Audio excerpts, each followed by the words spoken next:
उपराष्ट्रपति पद के चुनाव में एनडीए उम्मीदवार सीपी राधाकृष्णन ने अपना नामांकन दाखिल कर दिया।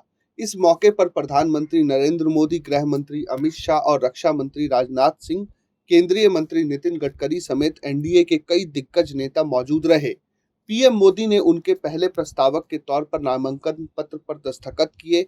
नामांकन के दौरान बीजेपी और उनके सहयोगी दलों की एकजुटता साफ दिखाई दी। इस दौरान एनडीए खेमे से प्रफुल्ल पटेल, जेपी नड्डा, चिराग पासवान, ललन सिंह, जीतन राम मांझी, किरण रिजिजू और अर्जुन राम मेघवाल जैसे नेता भी नजर आए।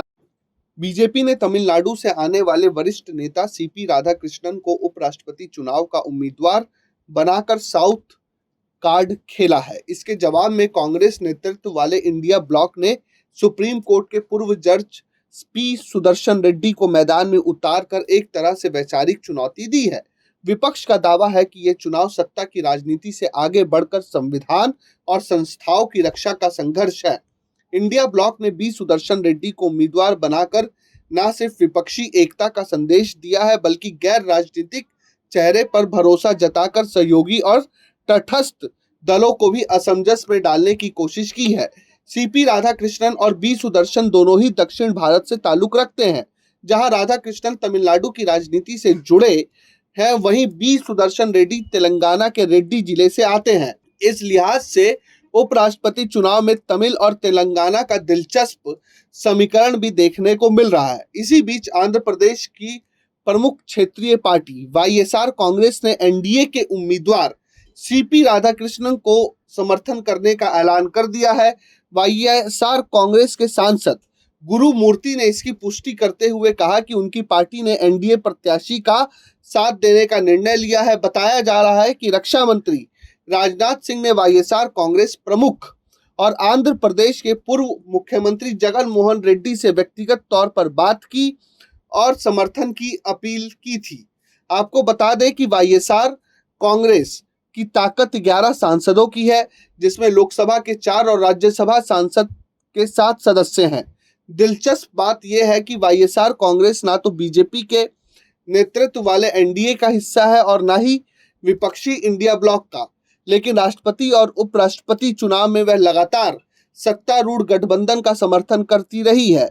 इससे पहले वाईएसआर कांग्रेस ने रामनाथ कोविंद और द्रौपदी मुर्मू के राष्ट्रपति चुनाव में साथ एनडीए का ही दिया था। वहीं वेंकैया नायडू और जगदीप धनखड़ के उपराष्ट्रपति चुनाव में भी वाईएसआर कांग्रेस ने एनडीए का समर्थन किया। गौरतलब है कि बीजेपी के नेतृत्व वाली एनडीए के पास संसद के दोनों सदनों में बहुमत है। लोकसभा में एनडीए के 293 और राज्यसभा में 132 सदस्य हैं। इस लिहाज से सीपी राधाकृष्णन को कम से कम 425 वोट मिलने का अनुमान है। वाईएसआर कांग्रेस के समर्थन से यह संख्या बढ़कर 435 से भी अधिक हो जाएगी। ऐसे में राधाकृष्णन की जीत लगभग तय मानी जा रही है। हालांकि विपक्ष का दावा है कि बी सुदर्शन रेड्डी को उतारकर वह केवल चुनावी अंगणित नहीं बल्कि विचारधारा की लड़ाई लड़ रहे हैं। इंडिया ब्लॉक का मकसद इस चुनाव में जीत से ज्यादा विपक्षी एकता का प्रदर्शन करना है और एनडीए के सहयोगी दलों पर दबाव बनाना है। यानी उपराष्ट्रपति चुनाव का परिणाम भले ही पहले से साफ नजर आ रहा हो, लेकिन मुकाबले की सियासी गहमागहमी और वैचारिक टकराव इसे और भी दिलचस्प बना रहे हैं। इस बीच राहुल गांधी जो संविधान सभा यानी पुरानी संसद में काली शर्ट पहन के आए थे और वह एक वैचारिक रूप से, राजनीतिक सैद्धांतिक रूप से ये बताने की कोशिश कर रहे थे कि उपराष्ट्रपति का चुनाव हम ही जीतेंगे या जो विपक्ष के उम्मीदवार हैं उनको बढ़त मिल सकती है या उनको कई एनडीए के घटक दलों का समर्थन मिल सकता है। तो ये कहीं ना कहीं बात अब साफ होती दिख रही है कि बी सुदर्शन रेड्डी को बहुत ज्यादा समर्थन प्राप्त नहीं हो पा रहा और सिर्फ एक वैचारिक चुनौती भर वह बनकर रह जाएंगे।